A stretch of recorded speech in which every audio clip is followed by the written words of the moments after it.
Olá, você que está conosco na nossa mentoria Bisurada. Vamos falar sobre as paraestatais. As paraestatais são entidades do terceiro setor que não integram a administração indireta, porque elas não fazem parte da administração pública, mas elas vão receber, de alguma forma, algum incentivo do poder público, justamente para desenvolver atividades de interesse da administração pública. Por elas desempenharem atividades de interesse da administração pública, elas vão celebrar algum instrumento, um contrato de gestão, um termo de parceria ou outro que nós vamos estar trabalhando aqui. Nós vamos trabalhar basicamente com três leis: a Lei 9637 de 98, a Lei 9790 de 99 e a Lei 13019 de 2014. Cada uma delas falando especificamente sobre as respectivas entidades. A 9637 trata das organizações sociais. A 9790 trata das OCIP, das organizações da sociedade civil de interesse público. E a Lei 13019 trata das OSCs, organizações da sociedade civil em regime de parceria com o poder público. A primeira lei que nós vamos trabalhar é a Lei 9637 de 98. Quero que todos peguem esta lei. Esta lei trata das OS e nós vamos marcar as principais disposições sobre ela.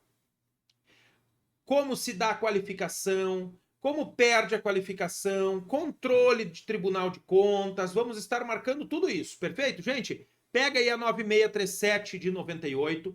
Primeiro ponto, você vai para o artigo 1º da lei. Está na tela para vocês, olhem comigo. Artigo 1º da qualificação. O Poder Executivo poderá qualificar. Poderá qualificar. Então aqui nós temos um ato discricionário. Discricionário. Poderá qualificar como organizações sociais, pessoas jurídicas de direito privado sem fins lucrativos. Passa um traço simples aqui de baixo, onde diz sem fins lucrativos, e passa um traço simples debaixo do poderá. Poderá qualificar como organizações sociais, pessoas de direito privado sem fins lucrativos, cujas atividades sejam dirigidas ao ensino, passa traço simples aqui, ensino, a pesquisa científica, desenvolvimento tecnológico, a proteção e preservação do meio ambiente, cultura e a saúde. Então, esses são os objetos que uma organização da sociedade civil, uma organização social, que será uma pessoa jurídica de direito privado, sem fins lucrativos, desenvolva para poder celebrar um contrato de gestão com o poder público. A partir disso, nós vamos ter os requisitos. Olha só, são requisitos específicos para que as entidades privadas habilitem-se à qualificação como organização social. Aí nós vamos ter todos esses requisitos. Se falar em qualificação como organização social, se falar nos requisitos, nós teremos essas disposições todas aqui, ó. Não vou ficar lendo um por um para vocês. Você tem que vir para cá no artigo 2º, então marca, ó, são requisitos específicos, passa traço simples de baixo. E aí nós temos, ó, comprovar o registro do seu ato constitutivo, dispondo sobre o ato constitutivo, tem que dispor sobre natureza social de seus objetivos, finalidade não lucrativa. Então você virá e você olhará o preenchimento de todos esses requisitos aqui do inciso 1. E agora você vai marcar aí o inciso 2, que é justamente a discricionariedade, ó. Haver aprovação quanto à conveniência e oportunidade de sua qualificação como organização social do ministro ou titular do órgão supervisor ou regulador da área da atividade correspondente ao seu objeto social e do ministro da Economia. Hoje esse papel todo do ministro do Estado da Administração é o ministro da Economia. Então aqui, pessoal, marca o inciso 2, porque se perguntar para você se o ato é discricionário, o ato de qualificação, sim, ele é discricionário, conforme previsto no artigo 1º e no artigo 2º, inciso 2 da Lei 9637. Depende da conveniência e oportunidade. Se perguntar se é direito subjetivo da organização social ser qualificada como uma OS, não há direito subjetivo. Por que que não há direito subjetivo? Porque está sujeito à conveniência e à oportunidade. Está sujeito à conveniência e oportunidade. Ok? Tudo certinho aqui? Nenhum problema quanto a isso? Então, depende de conveniência e oportunidade. O artigo 3º, gente, trata do Conselho da Administração da SOS e vai ter os critérios básicos. Se falar sobre o Conselho de Administração de uma organização social, você vai vir para cá, ó. Deverá ser composto por 20 a 40% de membros natos representantes do poder público, 20 a 30% de membros natos representantes das entidades da sociedade civil, até 10% no caso de uma associação civil, de membros eleitos dentre os associados, tem essa composição, tá? Então você vai vir para cá e vai olhar o conselho de administração, não tem muito o que nós ficarmos explicando aqui. Efetivamente, se cair alguma coisa referente à organização social, você tem que vir para a lei, tem que vir para ela, tem que procurar. Ali está as normas referentes ao conselho de administração. É importante que você faça a leitura da lei seca. Você deu uma passada de olho, vai dando uma passada de olho, mas eu não estudaria especificamente esse conselho de específico. Se falar em conselho de administração, vem para cá, tá? Então esse é um ponto importante. Deixa eu pegar, olha aqui, ó, atribuições privativas do conselho de administração. Está aqui as atribuições privativas do conselho. Agora sim, marca texto. Marca texto na mão. O artigo 5º. Porque aqui nós teremos o contrato de gestão. O contrato de gestão, olha só. Para os efeitos desta lei, entende-se como contrato de gestão o instrumento firmado entre o poder público e a entidade qualificada como organização social, com vistas à formação de parceria entre as partes para fomento, grana, transferência de recurso e execução de atividades relativas às áreas mencionadas no artigo 1º, aquilo que a gente viu lá, saúde, meio ambiente, etc.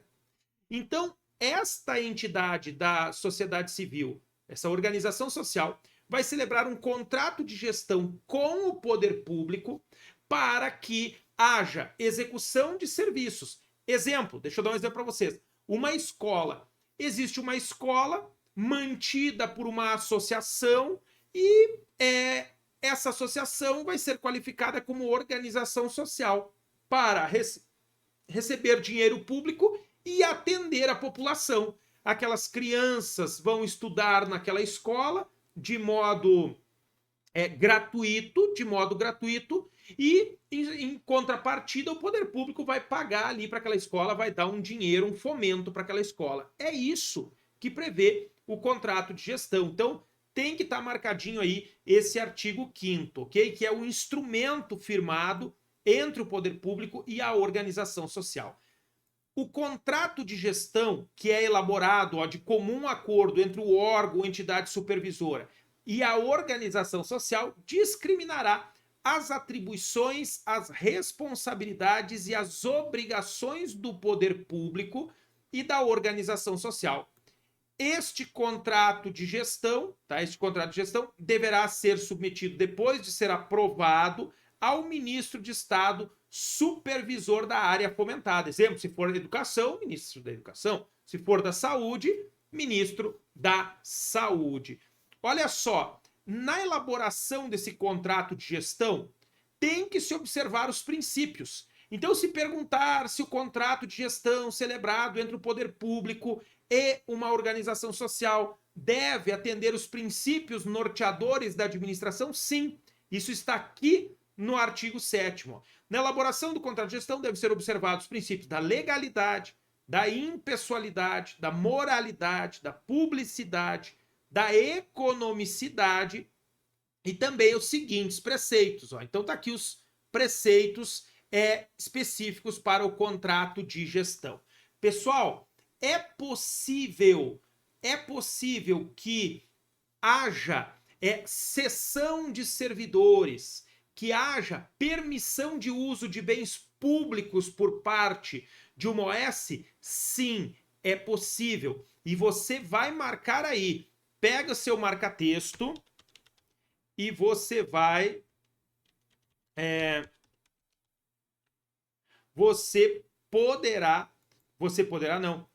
Você vai marcar o artigo 14 da lei. Olha só, o artigo 14 que fala dos servidores que poderão ser cedidos. Ó. É facultado ao Poder Executivo a cessão especial de servidor para as organizações sociais com ônus para a origem. O que é o ônus para a origem? Para o poder público. O poder público cede esse é o sonho de consumo de um servidor. Cede ele para trabalhar lá na OS e ele continua recebendo a remuneração do poder público. Ele é cedido para trabalhar lá. Preste atenção nos parágrafos, porque os parágrafos vão explicar como se dará a questão remuneratória e pode cair uma questão justamente perguntando isso. Olha só, não será incorporada aos vencimentos ou à remuneração de origem do servidor cedido qualquer vantagem pecuniária que vier a ser paga pela organização social. Digamos que a organização social pague uma vantagem, uma gratificação, um adicional lá, um plus para esse servidor que vai estar cedido trabalhando lá. Isso não se incorpora. O que é se incorporar? Ficar fixo na remuneração nos vencimentos dele? Não. Enquanto ele está lá, beleza. Ele vai receber, saiu de lá, ele volta a receber apenas o salário dele, apenas o salário dele. Não é possível, tá? Não é permitido que isso seja incorporado e fique de forma permanente na remuneração dele. Olha o parágrafo 2º. Não será permitido o pagamento de vantagem pecuniária permanente por organização social a servidor cedido com recursos provenientes do contrato de gestão, ressalvada a hipótese de adicional relativa ao exercício de função temporária de direção e assessoria.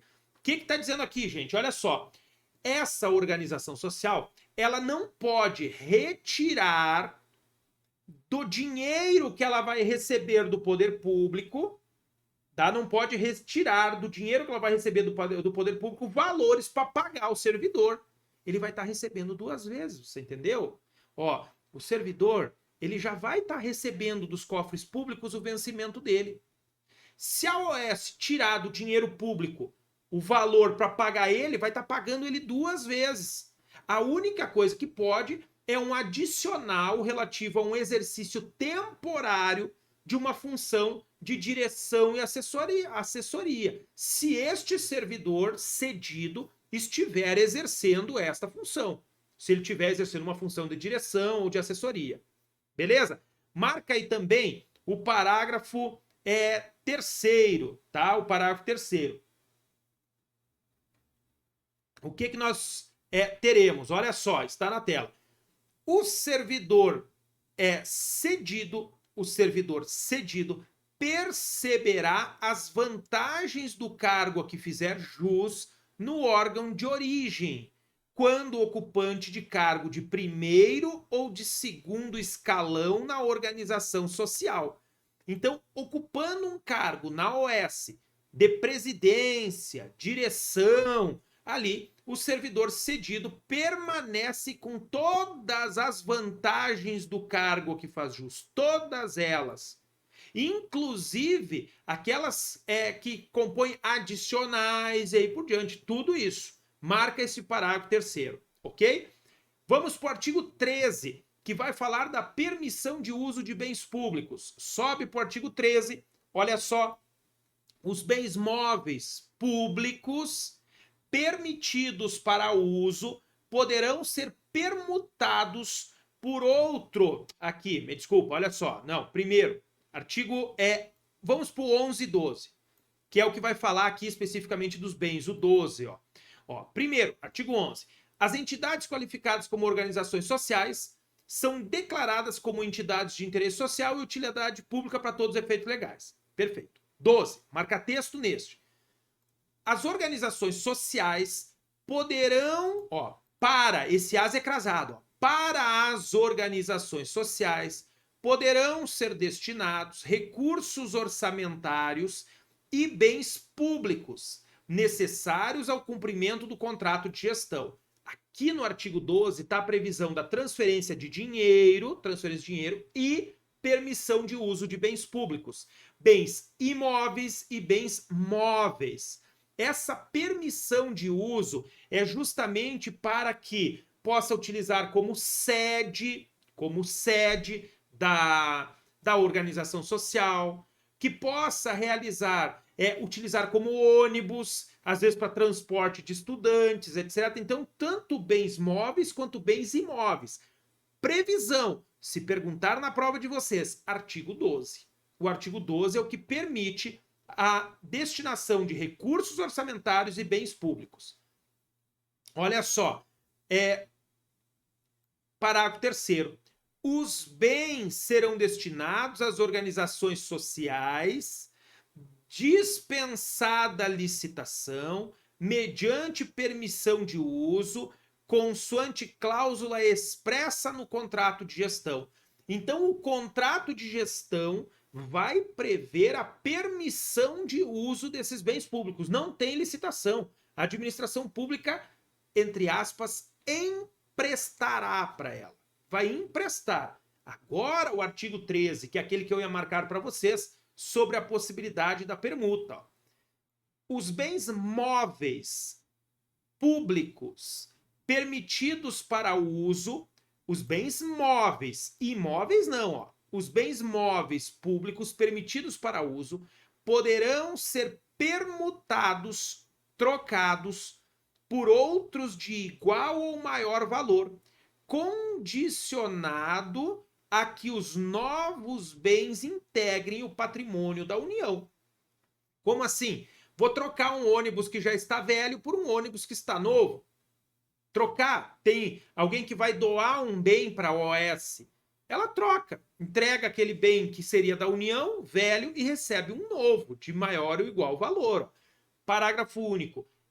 Ela pode fazer de qualquer jeito? Não, tem que ter prévia avaliação. Olha aqui, a permuta dependerá de prévia avaliação do bem e expressa autorização do poder público. Ela não pode fazer a troca, não pode permutar sem esta prévia autorização do poder público. Beleza? Gente, controle do Tribunal de Contas. A OS sofre controle do Tribunal de Contas? Fiscalização? Sofre fiscalização do Tribunal de Contas. Sofre controle do Tribunal de Contas. Olhe comigo. E vai ter uma fiscalização. Se os fiscais não derem ciência, vão responder solidariamente com quem causou eventual dano ao erário. Olha o que diz o artigo 8º, acompanhe comigo. A execução do contrato de gestão celebrado por organização social será fiscalizada pelo órgão ou entidade supervisora da área de atuação correspondente à atividade fomentada. Está aqui, tá? A execução mediante fiscalização. Aí você vai vir para o artigo 9º. Os responsáveis pela fiscalização da execução do contrato de gestão, ao tomarem conhecimento de qualquer irregularidade ou ilegalidade na utilização de recursos ou bens de origem pública por organização social, dela darão ciência ao Tribunal de Contas da União, sob pena de responsabilidade solidária. Passa marca-texto piscante neste artigo 9º. Se os responsáveis pela fiscalização tomarem conhecimento e não derem ciência ao Tribunal de Contas da União, responderão solidariamente com quem causou o dano. Pessoal,